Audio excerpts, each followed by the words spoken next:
शिक्षा के क्षेत्र में हमें शिक्षा को संस्कारों के साथ जोड़ना है और शिक्षा को आधुनिकता के साथ जोड़ना है।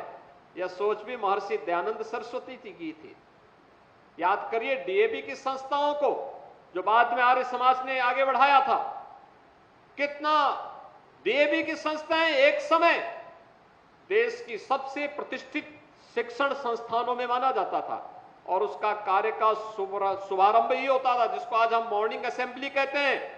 वहां पर वैदिक प्रार्थना के साथ, हवन यज्ञ के साथ विद्यालय का शुरुआत होता था। एक आध्यात्मिक वातावरण विद्यालय के अंदर स्वतःस्फूर्त भाव के साथ आगे बढ़ता हुआ दिखाई देता था और यह वर्ष अत्यंत महत्वपूर्ण है।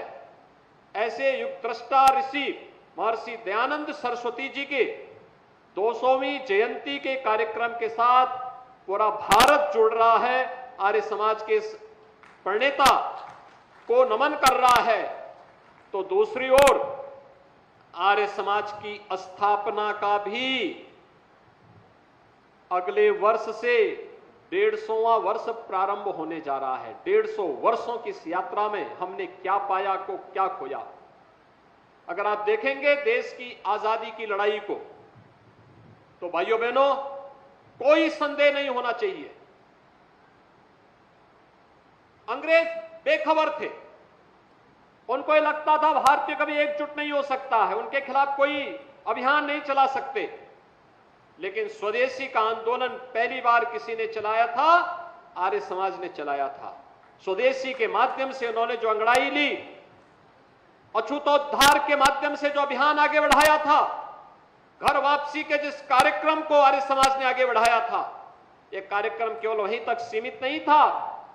इस कार्यक्रम ने अनेक क्रांतिकारी पैदा किए।